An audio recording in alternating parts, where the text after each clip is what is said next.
Passing the torch is one of those wrestling cliches we hear all the time. Usually used to signify a world title being passed down to a new generation, it can also refer to a match where a superstar goes so far out of their way to get their opponent over, it's almost as if years of blood, sweat and tears are passed across two. In one fell swoop, it's possible to bring someone up a level just because they were given the seal of approval. It doesn't always work, of course, and sometimes fans reject what they're seeing, but when it does, it's a real thing of beauty. The pro wrestling circle of life that keeps the industry's heart beating. I'm Simon from WhatCulture and this is 10 Passing the Torch Wrestling Matches. Number 10, The Big Show vs Braun Strowman. Happening on the 4th of September 2017 Raw, the importance of this cannot be overlooked. We've all forgotten it now as Strowman has been accepted by our brain, but when he did debut on the main roster his experience was minimal at best. Braun was told to learn on the job simply because he was massive. We know how that goes. He continues to improve as we've seen, but it was on this night where he got a proper nod from the wrestlers themselves as he absolutely destroyed Big Show in a steel cage match. Strowman even hurled the Big Show through the wall as a way of saying this former giant is dead, you will all now bow to me, Mr. Strowman. Kinda did. Big Show deserves a lot of credit here too because clearly that was his remit as well. He wanted to ensure Braun got that rub and cemented him as the best big man in the game. Even with his ridiculous loss to Lesnar at the recent Crown Jewel, that's still the case, and really, Strowman could go on to even better things.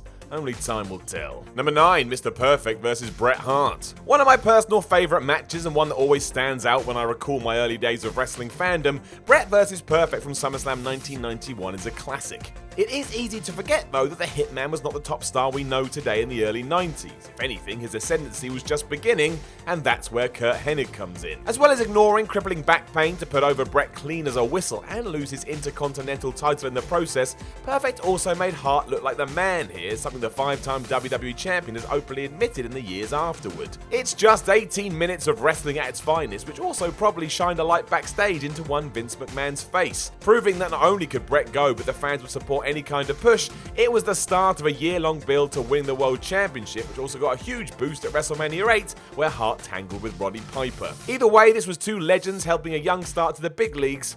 Boy howdy did it work. Number 8, Hulk Hogan vs The Rock. Let's not pretend otherwise. Way before WrestleMania 18, The Rock was already a star, and really, this clash actually did more for Hogan than the Great One, even if he lost. The fans responded so well to the Hulkster it spurned on a renaissance of sorts and led the Immortal One to a final title run. No one saw that coming prior to the biggest event of the year. Still though, this was one of the biggest icons in all of wrestling who never lost, losing clean. That said everything it needed to, and while the audience on that night didn't give two hoots, they certainly did going forward. The Rock was about to become far larger than anyone could have imagined. It was even billed as icon versus icon, and the icon that walked away the winner was The Rock. In storyline, he was positioned as the greater of the two, and would use that momentum to not only smash through the ceiling in WWE, but become a bona fide global superstar. Number 7, John Cena vs Roman Reigns. No Mercy 2017 was a strange time for us all. Roman Reigns had already defeated Triple H and The Undertaker at WrestleMania, but behind the scenes WWE wanted their own moment to draw a line under the ending of one era and the start of a brand new one, even though said era had already begun. It's complicated. The idea basically was Roman trying to unseat Cena from his position and Cena being most unhappy about it. They would settle it all in the ring with Reigns coming out on top as the WWE's new poster boy. John even raised the big dog's arm at the end to say, "I'm done, this here is your new focus." It was all rather symbolic, all things considered. While other top stars in the company have found their own direction, it was quite clear WWE wanted to try and fashion Reigns in a John Cena mold.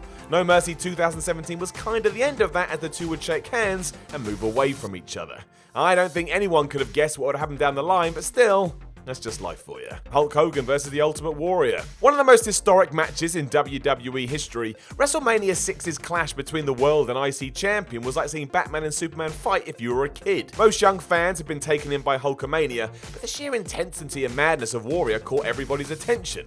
We all knew at some point they were going to clash. That did indeed happen at the Show of Shows, and the idea was simple. Warrior would win, ending Hogan's dominance up until that point, and we'd all start heading down a new path. That is not what happened. Despite Hogan physically handing the belt to Warrior when all was said and done, WWE would be asking Hulk to come back just 4 months later at SummerSlam as the Ultimate One didn't take on as planned. That wasn't the intent, however. Mania 6 was meant to be when the doors of Hulkamania were shut for good as we entered a new period led by the man known as Jim Hellwig.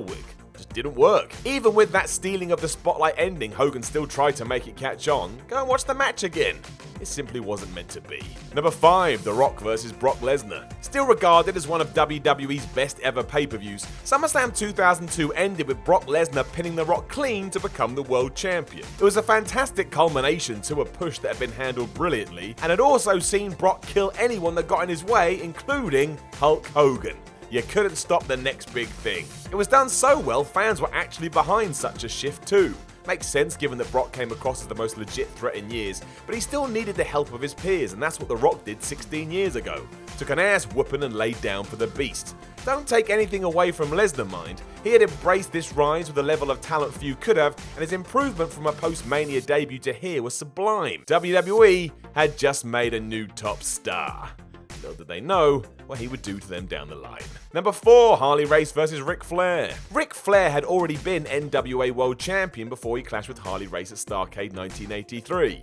However, it was this steel cage win in North Carolina against him that really let the world know who in the hell Ric Flair was. It cemented him as the star of the 1980s. This was all by design. Even the subtitle of the event was A Flair for the Gold, as the NWA played up Race's veteran status while also pushing Rick as the would-be successor. Everything had been done to ensure Flair left the building as the man, because of course. It was the dawn of a new era, and as we know, Flair grabbed that by the horns and ran with it further than surely anybody anticipated.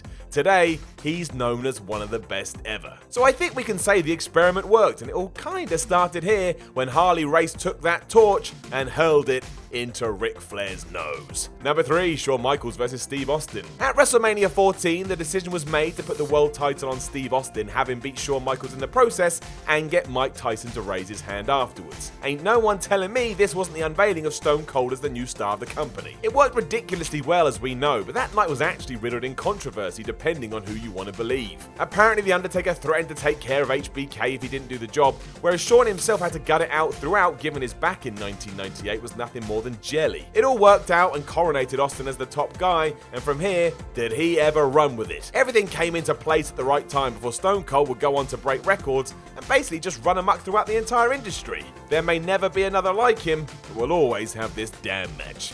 Number 2, Ric Flair vs Sting. A little under 7 years since the Flair race war we just talked about, Rick would do what he would always do and find the time to get somebody else over. Here it was the Great American Bash 1990, and that person was Sting. My word, did he do a good job. WCW had done wonderfully with the Stinger anyway, given that every single fan in the building was desperate to see him win, and the 16 minutes the two went for is utter class. It couldn't be any smoother if they tried. It was all about Sting though, and after he beat Flair and raised the World Championship above his head, the entire crowd was going ballistic, which is always a sign that something's gone right. Go and watch this on the WWE Network too. You'll see Sting in his prime and moving around as if he's never going to stop, and start to realise, should you not already, why Flair is considered the best. Number 1, Hulk Hogan vs Andre the Giant. Arguably the most famous match in wrestling history, given it's still talked about today, Hogan and Andre clashing heads at WrestleMania 3 has been a staple of highlight packages for years. The real impact came because Andre didn't ever really want to lose to anybody, something that's slightly ironic in the sense Hulk would take that mantle on throughout his entire career too. On this night though, the statement was clear. With Hogan dropping the leg on the Giant and then celebrating with his fans, it was a milestone moment. Andre was willing to put his aura on the line to give the Hulkster even more star power and really send Hulkamania to a level few could have guessed. The real question as ever is what Andre would have thought about Mr. Nanny, because in many ways, that's what Hulk did with all this momentum. While he would have made it to the top regardless, it's fair to say that this one bout propelled him even higher still. Know of any other Pass the Torch wrestling matches? Let us know in the comments below, and don't forget to like, share and subscribe. Then make sure you head over to WhatCulture.com and read yourself some articles, and follow WhatCulture on Twitter at WhatCulture WWE.